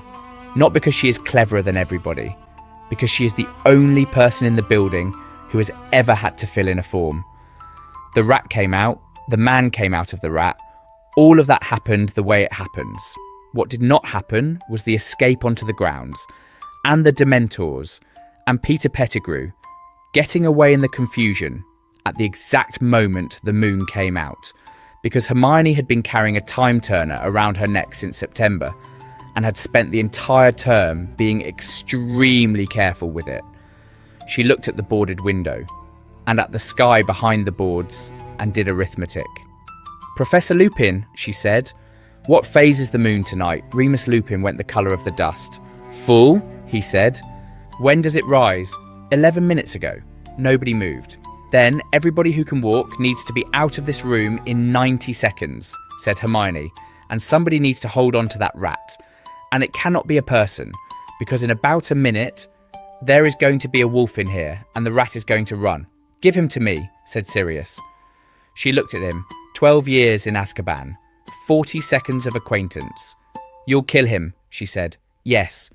Then no. He is the only evidence that exists. If he dies tonight, you are a mass murderer for the rest of your life. And Harry has nothing.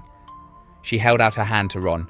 Give me the rat, and give me your belt. And Harry, take Professor Lupin's wand off him now, while he can still let you. They got out with 8 seconds to spare. What happened on the grounds after that is its own story. It involves a dog, and 100 Dementors, and a stag on the far bank of the lake, and a boy who was very confused about who had cast it. What matters for this one happened at 10 past midnight in the hospital wing. The Minister for Magic was 3 rooms away. Peter Pettigrew was unconscious and tied inside a school bag under a stunning spell that Professor Lupin had put on him before the change, and it was holding.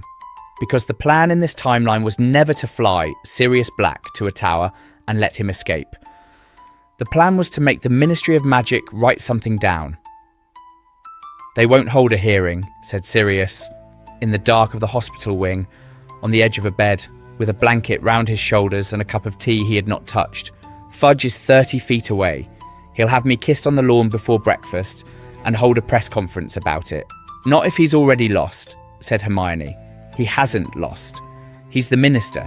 He's a politician with a Dementor problem and an election in 2 years." She had a piece of parchment on her knee and she was writing on it with a biro because she had left everything else in the tower. "You're not going to be found innocent tonight, Mr. Black. You're not going to be found anything. You're going to walk into a room in London and ask for something so small that saying no to it makes him look insane." "Which is what?" "Your file," said Hermione Granger. "You're going to formally request a copy of your own case file, in writing, in front of witnesses. That's it. That's all we ask for." Sirius Black looked at her for a long time, and when they can't produce one, he said, slowly, "Then they have not got a prisoner," said Hermione. "They have got a kidnapping that is 12 years old, and it has got Cornelius Fudge's signature nowhere on it, and Barty Crouch's on all of it. In the next bed." Harry sat up. "You've been planning this," he said. "For about 6 years," said Hermione. "Not for him, but yes." The hour that already happened. Here is a thing about the Wizengamot that almost nobody in this story knew, and that Hermione Granger found in a library on a Tuesday. Every committal to Azkaban is published. It has been published since 1792. It goes into a notice. The notices are bound into volumes. The volumes are sent to about 40 places. One of those places is a school in Scotland where they sit in the reference section and, as far as anyone could tell, had never once been opened. She found the 1981 volume on the 14th of June, 1994, at 4:30 in the afternoon. She found nothing in it at 4:30 in the afternoon because there is a great deal of it and because a notice does not announce itself. So she used the hours. A time turner gives you a small number of hours you have already spent. Hermione had been using hers all year to sit in 2 lessons at once. It was due back to Professor McGonagall on the last day of term. Between the 14th and the 18th of June, she spent every hour she had left copying out a register by hand. Not reading it, copying it.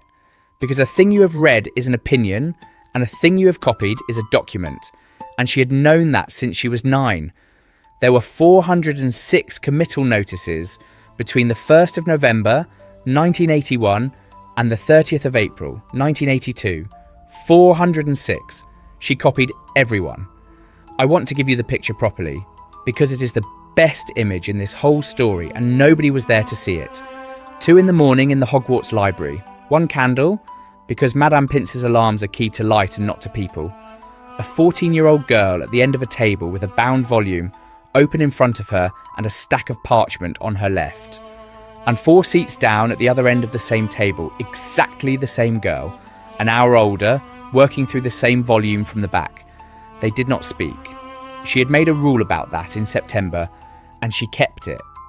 But once, on the 17th, she looked up. The other one had her left hand flat on the table. The side of it, from the little finger to the wrist, was black with ink. She looked down at her own. It was the same, because it was the same hand.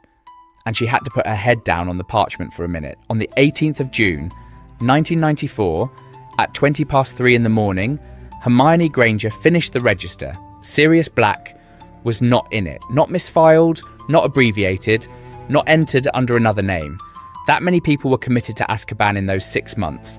Every one of them had a notice, with a date, a charge, and the name of the presiding member of the Wizengamot. The man who had been in cell 3 for 12 years was not one of them. She sat in the dark with the whole of it in her own handwriting, and she was not triumphant. She has said since that she was frightened. It was the only time in her life a piece of evidence frightened her. What frightened her was how easy it had been. Anybody could have done this for 12 years. Anybody at all could have walked into a library and done this in a week. Nobody had. The rest of that week was the Ministry. And the Ministry was worse. They filed the request on the 20th of June. It was a formal application for a copy of his own case file sent by Owl. One copy to the Department of Magical Law Enforcement, one to the Wizengamot Administration Services, and one sent by Professor Dumbledore to somewhere he did not name. The reply came from a woman called Amelia Bones, and it was not a refusal, and that is the only reason any of this worked. Madam Bones was the head of the Department of Magical Law Enforcement. She wore a monocle, she had lost most of her family in the war, and she had a reputation for being fair in a way that was frequently inconvenient to everybody around her. Her letter was 6 lines. The last 2 were these: I am unable to locate the file you have requested. A hearing will be convened at which the department will account for that. You will attend, and you will not be detained before it. That's it, said Sirius, in the kitchen of a house he was not supposed to be in. That's the whole thing. Bones has already lost the file, and she's told us she's lost it in writing. It isn't the whole thing, said Hermione. It rather is. No, because they'll say the file was destroyed, or mislaid in the war, or moved in 85 when they redid the 3rd level, and then it's your word against a filing cabinet and you'll lose. She had 406 pages in front of her, tied in 3 bundles with string. So, we don't argue about your file. We prove there was never one to lose. With that, she put her hand flat on the top bundle, and with one more thing, and I need to talk to Harry about it, and I need to do it now, because the hearing is in 5 weeks. She talked to him that evening. It went badly, and it went badly for a good reason, and I think it is the best scene in this whole timeline. There's no precedent, she said. That's the problem. I can hand them 406 pages, and Fudge's man will stand up and say, Madam Bones, this is a schoolgirl's transcription, and where is the certification and who witnessed it, and it will go away. So certify it. I can't. I'm 14 and I'm Muggle-born, and there is not one recorded instance of the Wizengamot admitting a written record made by an underage witch from a Muggle household. Not one. I looked. They have never had to decide, so they have never decided, Harry said, and there is a way to make them decide. He knew. She watched him work it out, and it took him about 4 seconds, because he had known her since he was 7. You want to give them the notebooks, he said. I want to submit 1 volume as an exhibit, and ask the Wizengamot to rule on whether it's accessible. Just the ruling. If they say yes, the ruling covers everything I've ever written, including the register, and Sirius walks out. Her voice was completely steady, and her hands were not. If I do it that way round, they have to look at it first. Look at what? At the second notebook? Which one is the second notebook? Hermione, you know which one it is? Harry Potter stood up and went and looked out of the window for a while. 1989, he said. That's the one with the cupboard in it. That's the one with the bolt, and the doctor, and what I told you in March. Yes? How many of them read it? 50? Give or take? Out loud? Parts of it, probably. And then it's in their record forever, isn't it? In their filing, with my name on it. Yes? He turned round. No, said Harry. And she said, all right, and she meant it. And that is the single most important thing Hermione Granger ever did. 6 years of building a case. A man in a house who would go back to Azkaban without it. A hearing in 5 weeks. And she said all right and put the notebook back in the bag and did not argue and never raised it again, because she had finally understood the thing he told her behind the bins when they were 8 years old. It was never her record.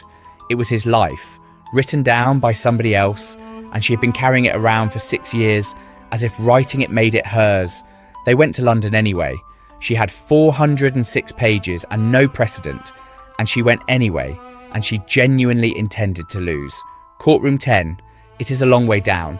The lift goes to level 9, and then there are stairs. Stone, worn down in the middle. The door at the bottom is enormously heavy. The room behind it is not lit like a room where anybody is expected to be happy. Benches going up on all 4 sides, 50 people in plum-coloured robes. A chair in the middle with chains on the arms, which somebody had thought to cover with a cloth and which everybody could still see the shape of. The date was the 29th of July 1994. Sirius Black did not sit in the chair. Madam Bones had a second chair brought.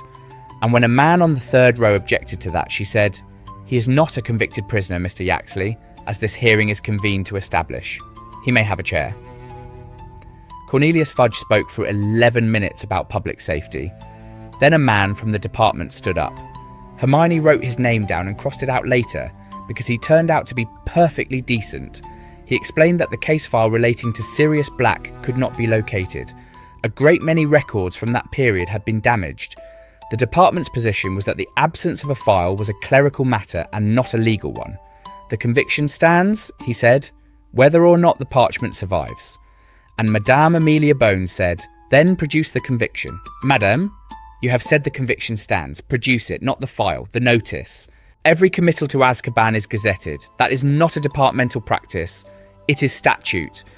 And it has been statute since 1792. The monocle did not move. Give me the notice." 20 seconds went by in courtroom 10. That pause is the entire story. "We are unable to locate it," said the man from the department. "Then this body has no record that it ever convicted this man of anything. With respect, Madam Bones, the volumes for that period run to some thousands of entries, and the absence of a notice may simply mean that we have not looked," said Madam Bones. And Sirius Black, who had not spoken once, said, "Somebody has." 50 people in plum robes turned their heads. "I would like," said Sirius, "to call a witness." They let her in through the side door. She was 14 years old. She had turned her school skirt into something that could pass for robes, and she was carrying 3 bundles of parchment, tied with string that weighed more than a cat. They asked her name. She gave it. They asked her age, and there was some laughter from the third row. And Madam Bones let it run for exactly 2 seconds, and then stopped it with a look. "Miss Granger, what have you brought us?" "A copy of the committal notices published by this body between the 1st of November 1981 and the 30th of April 1982. All of them, copied by hand from the bound volumes in the Hogwarts Library, in June, over 5 days. Everyone." "Yes, madam." "And Sirius Black is not among them." "No, madam." The man from the department stood up. "Madam Bones, this is a schoolgirl's transcription. It is uncertified. It is unwitnessed. It is, forgive me, a child's homework, and cannot—" "It's witnessed," said Hermione. The room stopped. "Say that again," said Madam Bones. "Every page is signed at the bottom by Madam Irma Pintz, the Hogwarts librarian.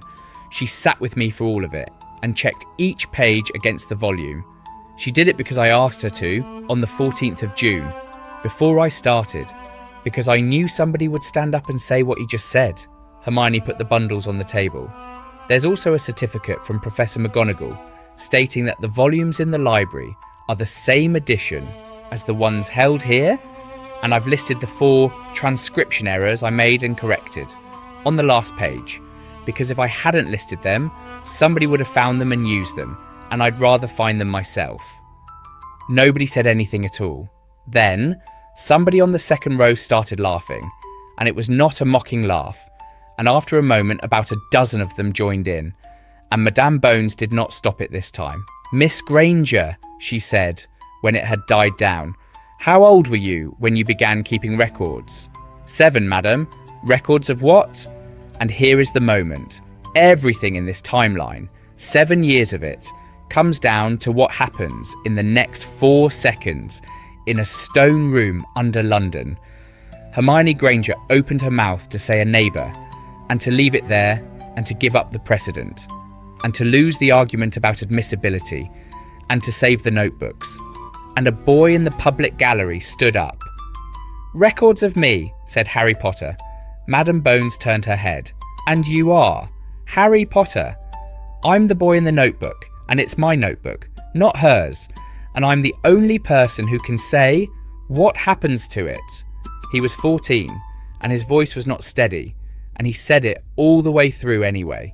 "She asked me 5 weeks ago if she could put it in front of you, and I said no. I've changed my mind. She hasn't asked me again since. Not once, which is how I know she'd have let me keep it." He came down the steps. "You can read it," he said. "All of it." Because if you rule that what she writes down counts, then a man walks out of here today, and I'd rather that than have my business kept quiet." Sirius Black had his hand over his mouth. They read it.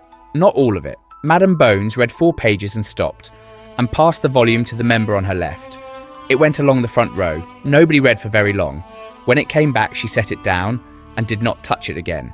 "The Wizengamot will rule on admissibility," she said, and her voice had something in it. "The question before us is whether a contemporaneous written record, made by a witch under the age of 17, raised in a Muggle household, dated, distinguished as to what was witnessed and what was reported, and independently attested, may be received in evidence by this body." The vote was 41 to 9. The ruling is still on the books. It is 2 paragraphs long.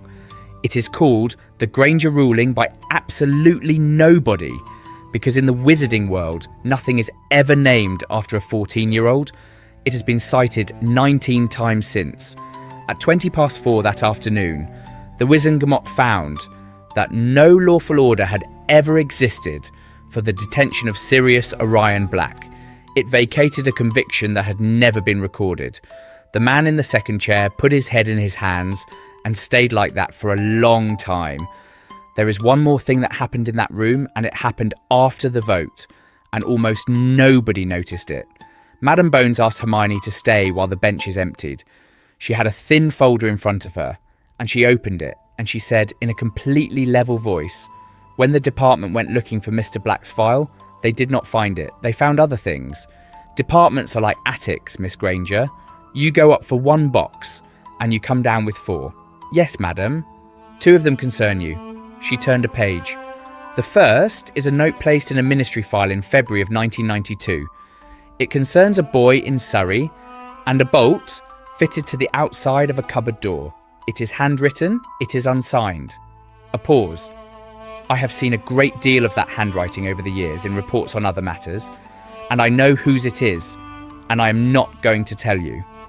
Hermione stood very still. "He never answered my letters," she said. "No. He put a note in a file instead, where he could not be seen doing it, and where nothing would ever come of it." Madam Bones closed the folder halfway. "That is a kind of cowardice. It is also, I think, the only kind that man had left. I would not thank him if I were you, but you may as well know he did it. What's the second thing? A ledger, Hogwarts Hospital Wing, October of 1991. Sent to us as a routine return and filed as routine returns are in a place where nobody reads them." She looked up. "It records the weight of a first-year boy on the 3rd of October. It records it again in December. Madame Pomfrey wrote a single sentence underneath the second figure, and it is not a medical sentence. She wrote, 'This child was not fed at home.' The room had gone entirely empty by then." "She never told me," said Hermione. "She told us, in writing, in the correct place, on the correct form, on time." Madam Bones took her monocle out and cleaned it on her sleeve, which was the only thing Hermione ever saw her do that looked like a person. "And we filed it. That is not her failure, Miss Granger. It is ours, and it is mine, and I have been head of this department since '89. Hermione did not say anything, because there was nothing to say that was not either cruel or a lie. "You believed you were the only person writing it down," said Madam Bones. "You were not. There were 3 of you. You were simply the only one who kept going back to ask what had happened to the paper. That is the sentence I would put on the thumbnail, if the thumbnail had room, because everything in this timeline turns on it. 2 adults in that castle did the right thing, properly, in the proper form. A teacher, who despised the boy, wrote down the one fact he could not ignore. A matron who liked him wrote down a number and then a sentence. Both of them did more than anybody else in the story, and both of them did it silently. And it went into a drawer, and it stayed there. The system did not fail because nobody cared. It failed because caring, on its own, produces paper. And paper on its own does absolutely nothing. Somebody has to walk in afterwards and ask where it went. That is the whole job. It took a girl from Privet Drive 7 years to learn it, and about 40 minutes to use it. Peter Pettigrew's own hearing took 9 minutes in October. He had spent 3 months in a cell, and had already given the department a statement so long that the clerk had to be relieved twice. That is where the timeline you know comes off its rails properly. And I am going to leave you there with a rat in a cell and a war that has to start a different way. Because the ending of this story is not in courtroom 10. It is about 40 minutes later in a corridor on level 2 outside an office where a clerk was explaining the withdrawal forms. You can request that the exhibit be sealed, he said, or you can request that it be withdrawn. And if it's withdrawn, the record shows only that an exhibit was received and returned. No contents, no summary. Withdrawn, said Harry. You'll need the person who compiled it to sign as well. He handed Hermione the form. She looked at it for a moment, then she reached into the bag. She took out a paper packet that had been in the front pocket of a trunk since August 1991. She opened it. Inside was a dark green quill with a plain brass band at the base. She had carried it for 3 years and never once used it. She signed with it. It did not blot and it did not smudge. And when she put it down and turned her left hand over, the side of it, from the little finger to the wrist, was completely clean. Harry looked at her hand. Then he looked at her. It's not because I've stopped, she said. I know, said Harry. It's because this one's finished. They took the notebooks home and put them in a box in the box room, and Harry Potter went back to number 4 for one more August because of a piece of magic in his blood that neither of them could argue with. Sirius Black offered him a house. Harry said not yet, and Hermione was the one who explained why, standing in a kitchen with a piece of paper, drawing the thing out for a grown man until he understood it. And on the 2nd of September 1994, a girl started a new notebook. First page, top line, the date, because that is what you do. And underneath the date, she wrote a heading, and the heading was not a boy's name. It said, Committal Notices, 1792 to the present. Things I have noticed. That is the timeline. If it did something to you, subscribe. And tell me in the comments whether Harry was right to stand up in that gallery. I have argued myself into both answers, and I am still not sure. And drop the what if you want broken next. I have built a few of these from comments already, and some of you have genuinely alarming ideas.